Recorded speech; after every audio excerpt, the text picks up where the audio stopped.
I'm starting off with creating another tool that I want to use. I'm using a kitchen sponge and I'm plucking away the edges. So I'm having a nice rounded sponge that is perfect for stippling. So once we get to painting, this is what I will be using. We're going to create some pus. Mayonnaise is perfect for that. But if you want to make it a little yellower, adding a bit of mustard to it will do the trick.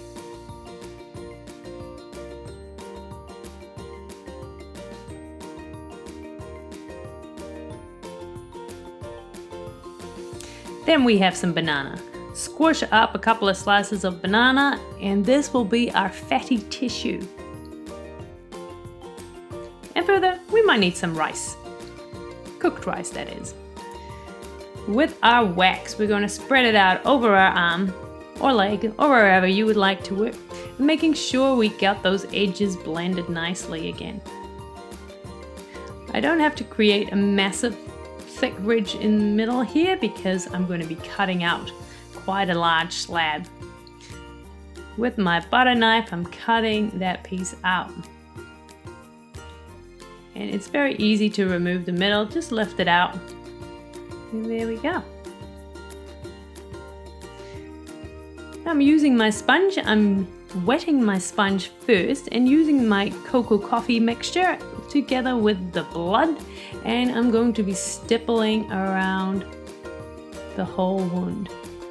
In this case it can be a lot redder as an infected wound will have a lot of redness around it. Now we're going to fill it in. So grabbing our banana, we're placing the banana within the wound, and this is our fatty tissue. Banana looks very much like fatty tissue as it is kind of shiny and lumpy. And yellow, of course. Now we can add some blood to it as well. Now, of course, we want to be a little bit more precise with it, so we're not going to add too much blood right on top of our fatty tissue.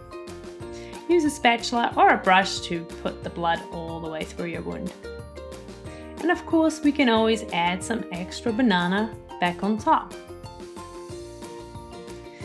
At this point, our wound is just a very nice deep wound where you can see the second layer of your skin where your fatty tissue is.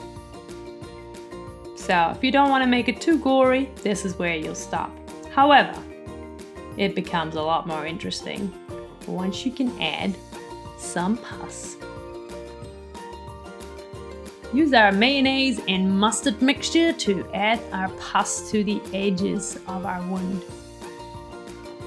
We mix it in a little bit on the sides and in the middle. You can go as crazy as you like. Then we add our maggots in there. As well with the maggots, you can do a few or just a whole lot.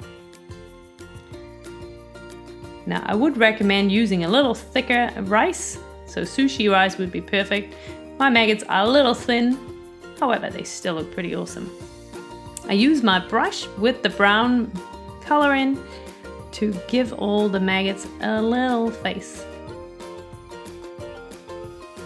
To give all the maggots a little dab of brown on the tips, making them look a little less like rice.